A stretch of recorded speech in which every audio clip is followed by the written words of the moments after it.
Ladies and gentlemen, welcome back to some exciting Sins of a Solar Empire 2 action. I'm Karaslegacy, your host today, as we embark into round 3 of our 4-power 2-balance tournament. On the north side, we have the pink TEC Fruitwing. We have the orange Advent Phoenix. This is Team Panda. And on the south side, we have the green TEC Sinclair with their partner, the purple TEC Trolloc. Now, this team name is exceptionally hard to pronounce. It's basically a combination of all their names, so I'm going to call them Team Amalgamation for this fight. Now, this is game 1 of a best-of-3 series between these two teams. Really, as we're going into round 3 and then pretty soon into the semifinals, so this match will be a big placement win for either team. We are on Scrambler today, one of the more common maps we've been seeing on the tournament side. As always, we always want to keep a lookout for our heroes, the Aluxians here, the greatest empire the galaxy has ever seen, and clearly the noblest. We'll see if Alexa, if she can rally her forces to victory today over the hedonistic barbarians that surround them. All right, looking at our action, our starting action here. Looks like Fruitwing has opted for an Aachen opener, going a little bit more economic play. Pretty much a standard 1-1 opener here. Pretty typical for the TEC nowadays. And nothing fancy here, just working on the back line, trying to get some eco done. Now, Phoenix is actually doing a greater push south here, opening with Rapture. Pretty typical opener for the Advent side. And we'll note that they're spending their dominations here on the Croceps. This is a common pick, but it's not always the pick. And it's always interesting to see what ships are chosen for the dominate. So on the one hand, the Croceps allow you to colonize the planet even faster, because once the siege is removed, you can colonize. But it also means you can apply greater siege damage to a future world. On the flip side, taking over something like Javelus gives you more offensive power for your fleet. But it looks like we are seeing a pretty fast push. It looks like those Croceps might go to work here as... well, I think they might have thought Trolloc was already expanding here, but hadn't quite gotten to it. And we see this rogue Protef just kind of doing its own thing. I think this was maybe a little bit of a mistake here. Thought it could got away from its buddies here. And we'll watch as this little Protef tries desperately to get home. The armor is gone. He sneaks by the neutrals. He sneaks by the Rapture. His damage is taken away. But we have enemy disciples bearing down on it. Go, little Protef. Are you able to survive? Come on, boy. I know you can do it. Your TEC's greatest marvel of engineering. We believe in you. We believe. And with that wonderful burst of speed, Protef survives. No matter what happens here, ladies and gentlemen, we can feel good that Protef made it out. Hopefully it will survive the war. We'll find out soon. Alright, looks like we see Phoenix's siege craft are already pelting down on Trolloc, putting some good pressure here. Let's take a look at Trolloc still with the 1-1 opener. No extra production noted here. And really focusing on Marsda opener with just Cobalt. So nothing too fancy here. And I think Trolloc might be in a little bit of trouble here. Yeah, it's already pushing to the south, trying to colonize down here. And I don't think anticipated this amount of aggression this early.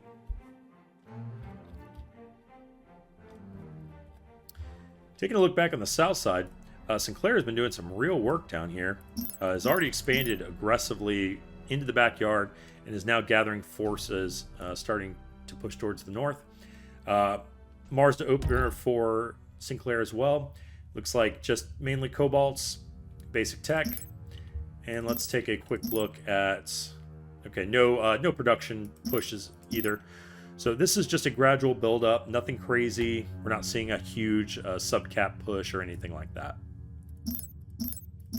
To counter, Fruitwing is pushing into tier 2, getting the Fruit Bearders online. We have a 3-cap opener with the Aachen, but I am actually curious, and that's what I thought. Yeah, it looks like, so if we take a look at the minor factions here, none of these minor factions, unfortunately, are providing trade for that Aachen. Let's take a look. And yeah, the orbital commerce has not been unlocked either. So that, unfortunately, without that minor faction providing trade supply, this level of mobile trade is completely worthless. This is dead weight for the Aachen right here. So this is a big loss. Fruitwing was likely relying on that bit of Inco to really speed up this order, to really make the Aachen, quite frankly, worthwhile. Without that resource boost, it's pretty questionable whether this Aachen is the right choice compared to some other of the caps that he could have gone. Looks like we also have a coal that has been added on top of the Aachen with basic cobalt support. All right, let's look. All right, so Trolloc is pushing back into his territory, likely going to try to clean up some of the damage that Phoenix has done here. We do see Phoenix with 286 fleet supply, just the one Rapture, and we are seeing a switch into the Tempest vessels at this point.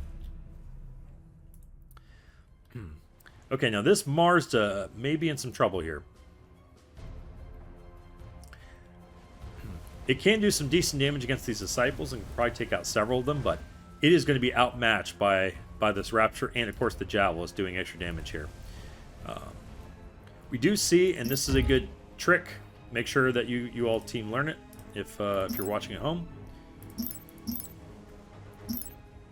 You can see the utilization of remote fabrication here by the Vitrak, put over here.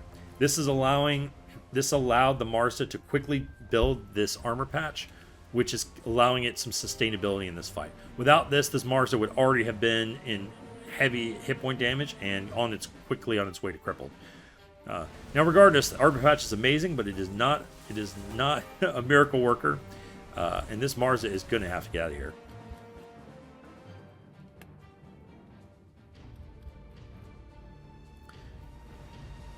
Oh, it looks like we do have some missile barrage action on the left side. Sinclair has managed to get his Marsda to level 6. He has a second Marsda on top of that. Sinclair has been doing work. Yep, maintaining Cobalts, with two Marsdas, missile barrage. I would not be surprised if we see an aggressive push here momentarily. Now, as far as Fruitwing goes, Fruitwing does have a decent fleet supply here. It does have 3 capital ships. Freebooters are online, and a smattering of Cobalts. This is a decent sized force, and I would not be surprised if Sinclair go ahead and tries might push, might fortify a little bit. Yep, we are seeing the push. The missile barrage is almost off cooldown here and will likely activate here again in a short amount of time. Oh, and that's terrible timing for Fruitwing. Fruitwing has just started building 2 defensive turrets right as Sinclair opened up, and those turrets are immediately killed. This heavy factory is now under assault, and Pra is likely going to go down. And then when these 2 Mars is bombarding and this ice world already weakened, wow, this assault has already done tremendous damage for Sinclair. Missile barrage is already online again. We're going to slow things down and watch this missile barrage work. Cobalts are lining themselves out. Now, while Fruitwing has a decent force, he does not have a great force against missile barrage. And I think, yeah, it looks like Fruitwing is recognizing it and is pulling back his force.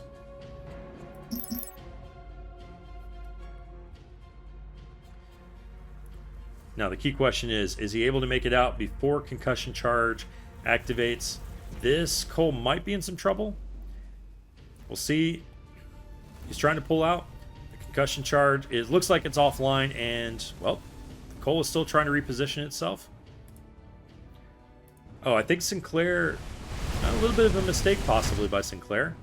Oh, I see. He's already turned his sights on into a new Mars that's entered the scene and is trying to bombard his own ice back out. But concussion charge will be online here. 2 Marses versus 1 with a hint of Cobalts. This Mars is in trouble. I don't know if it's going to have enough juice to be able to take out this ice world. Against 1 concussion charge, it probably would have enough, but not against 2. And yes, it is forced to run. All right, back on the right side, we can see, okay, we see Phoenix has made a good aggressive posturing into the south side. Phoenix has moved into, still on the 1 Rapture only, likely trying to level that up to 6. Let's take a look at that Rapture, actually. Okay, Rapture's just at level 4 right now, still trying to level it up. We do see a good mix of Disciples and Tempest. This is a kind of a more recent phenomena you all may have seen in the new version of the patch. Whereas typically in the past, Advent went almost pure Tempest. Disciples, with their huge speed improvement in the last patch, are actually looking decently well now. And so what we're often seeing is Tempest and Disciples used together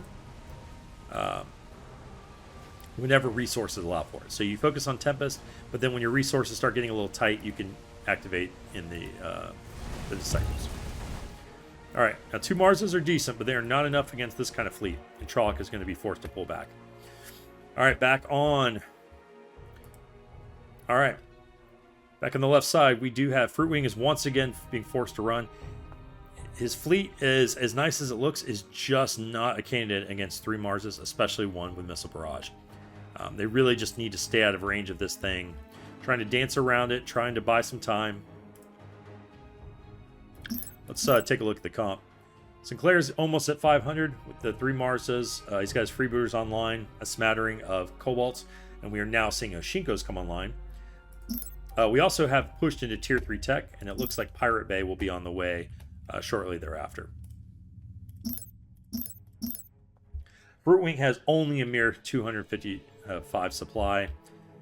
Primarily, yeah, just basic freebooters and a couple of caps. Fruitwing is in severe trouble. Sinclair is going to be able to wreck this planet and likely will push into the homeworld shortly thereafter. All right, back on the right side, we have some more action heating up. We're going to slow it down one more time, kind of take a look at this fight. Now, we do have a large number of Cobalts here, but this is 33 Tempest. This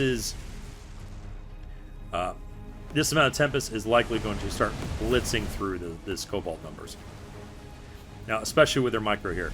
So you can see the Tempests are able to kind of bypass the Cobalts, and you can see how slowly they turn before they have to re-engage. This is Common Tempest micro and really magnifies how much damage they can do against the Cobalt. Okay, now for those TEC watching, this is something for you all to learn. When the Tempest run away from your Cobalts, do not chase them. This might look at first like an invitation, like, oh, okay, they're running away, I have a chance to kind of clean them out. But all this does is give the Tempest a chance to just wail on you while you're trying to catch up. So feel free to engage them when they're standing in the kind of middle here, but never chase Tempest with Cobalts like this in these kind of numbers. You will just your Cobalts will get beaten to heck. All right, Sinclair. Let's go back to normal speed here as Sinclair continues the death march. Phoenix has a mere 200 and smattering of fleet supply, but we do have. Okay, we do have 6 Gauss platforms. At least some of those are in production, but a decent amount of defenses here. Fruitwing has got at least something to work with here, but you can never underestimate that missile barrage. And I wouldn't be surprised, we might even see a missile barrage in these defenses.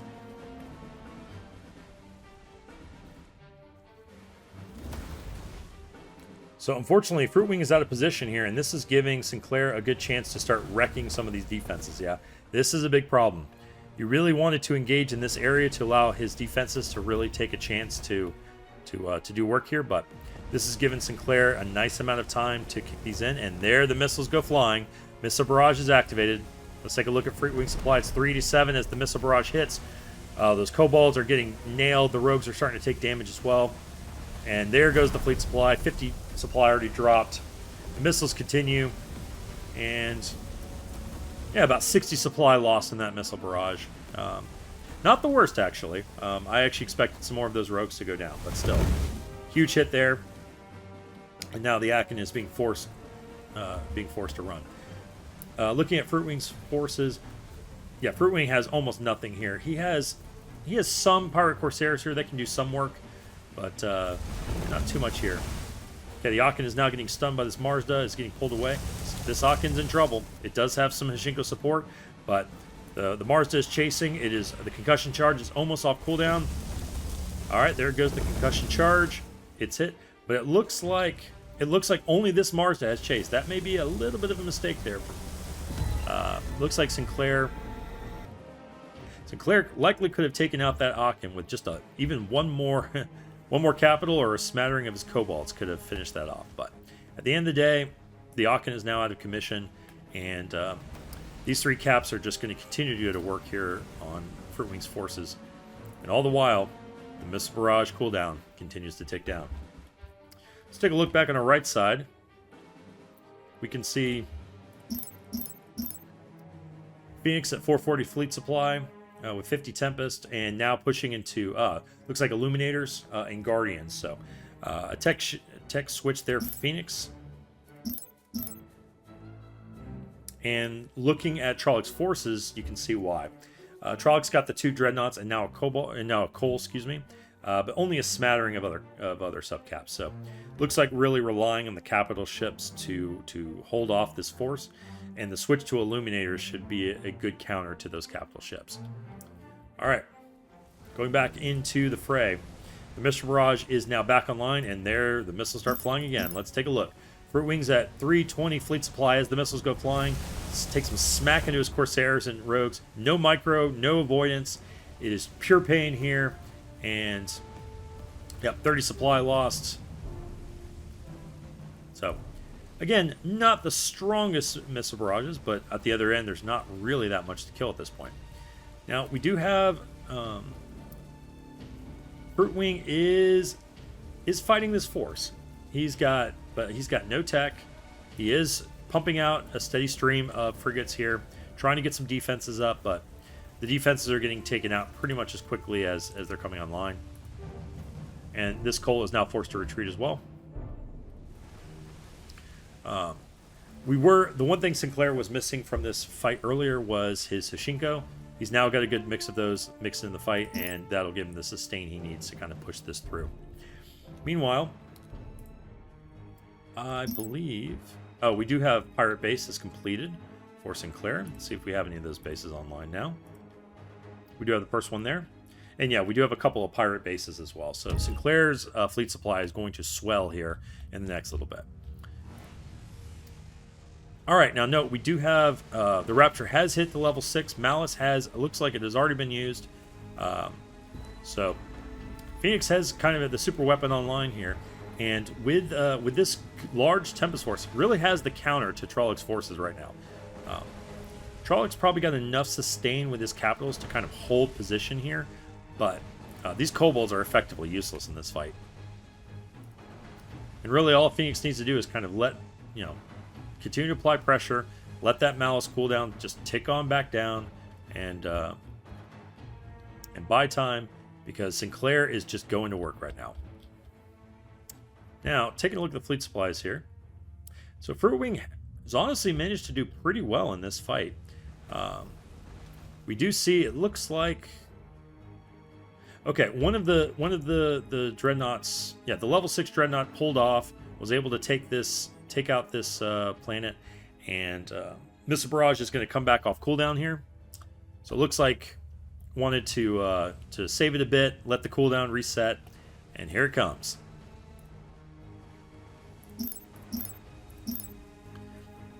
Fruitwing has done an excellent job trying to kind of hold out against this force, but the missiles start flying again. And it just feels like every time Fruitwing is able to get a little bit of momentum here, the missile barrage just comes in and starts resetting things. So we were at 412 when the fleet supply began, and RC that dropped down by about 30, 40. Oh, yeah. Nearly 100 fleet supply just taken up in that missile barrage. So Fruit Wing is desperately trying hard, but there's really just nothing here that is able to hold out against that contingent of Marsdas. Now we do see Trolloc has managed to kind of push a little bit here. Is likely going to be able to siege down this ice world. But as we look at the counter, okay, we do see the Illuminators are now starting to come online. We saw a 50 Tempest, and of course we have a Malice. So I think Trolloc is going to have to pull out of this fight. He does not have any level 6s. He's got no super weapons in the pool here.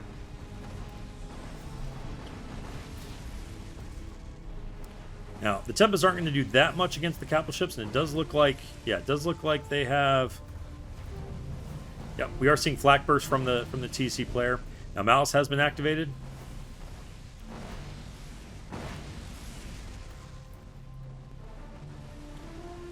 So Malice is activated, but considering the capitals don't take that much from the Tempest here, I don't think this Malice is going to do all that much. And yet, the flak burst is continuing to really negate the majority of the Tempest damage here. So Trolloc is going to do okay here, but unfortunately a hold here is really not strong enough.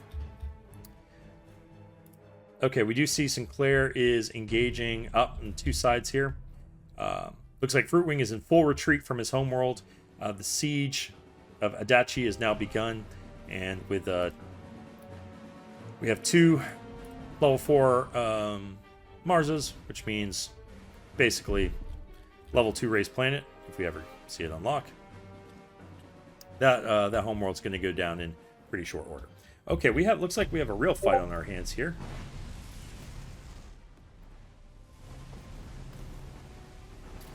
Trolloc is making a go of this, but again, and now we have Guardians online.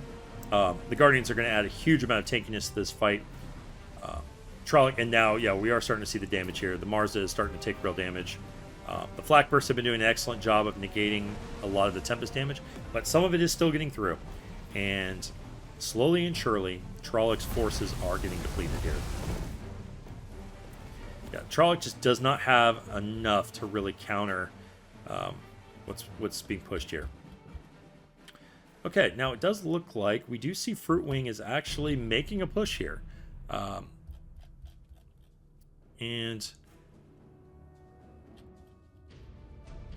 Alright, looks like Fruit Wing is taking a look here, seeing if he is able to recover, do any recovery in his homeworld. But yeah, this force is nowhere near enough to stop these Marsdas. Meanwhile, yeah, we have a small skirmish force here, but we already have defenses here. Sinclair's already got a nice little pirate force here. And he has his pirate bases online. He's got 2 of them online. He actually can build a 3rd if he wants to. So really nothing to be done here. All right, let's go back to the real action here. Yeah, we can see Trolloc's first Mars has already been pulled away. Okay, now this is smart.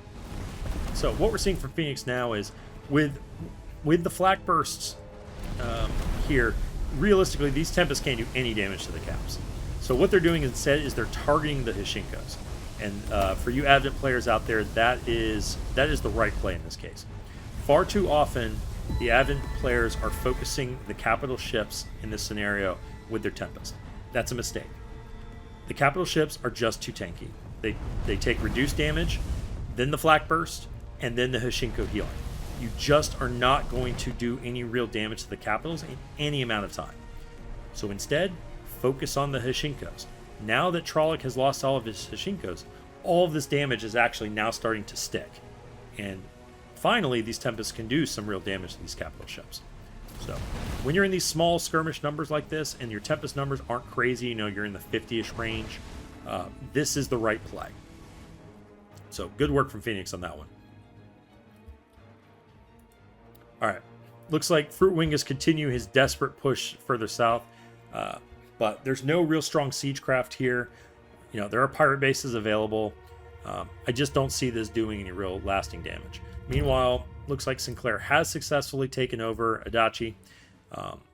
Will now possesses 2 homeworlds under their belt. So yeah, overall, I'd say Team Amalgamation here is getting it done.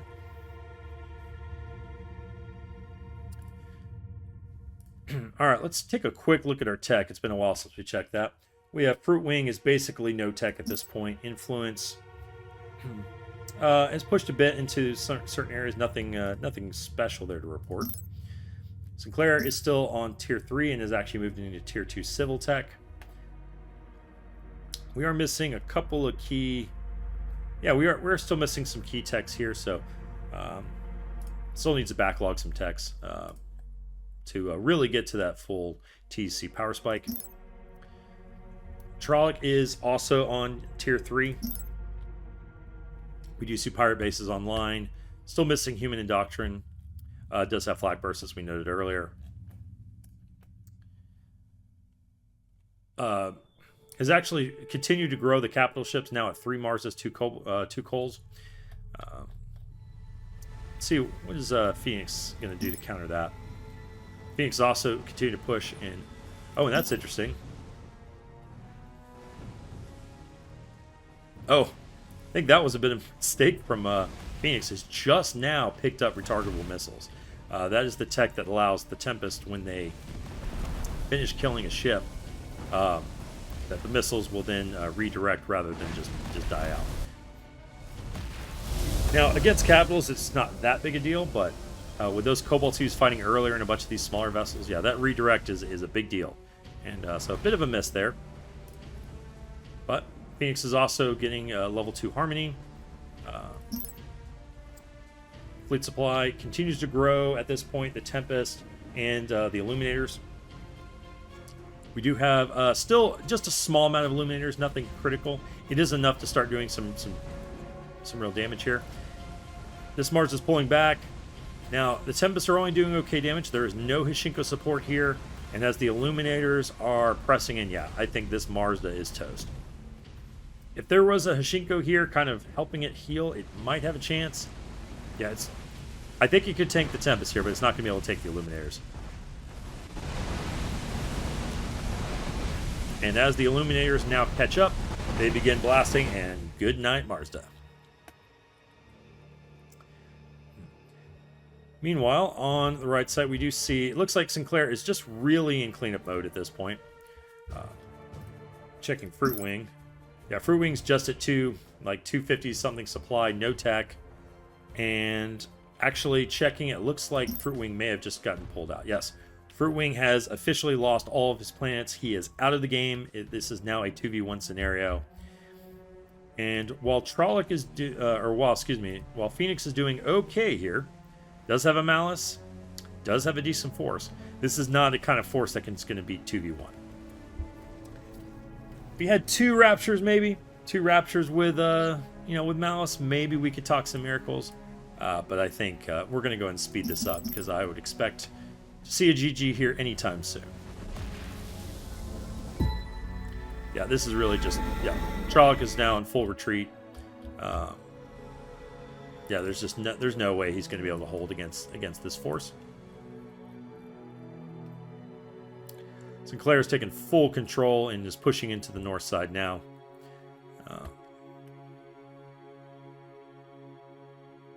So Phoenix is now going to start being under pressure. And there it is. There is the GG. And with that, our opening round, Team Amalgamation takes the victory over Team Panda.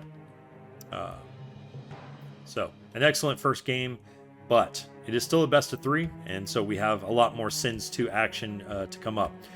This ends our first game. I am Karaslegacy. Thank you for watching. Tune in to our game 2 to see how this series plays out. Take care.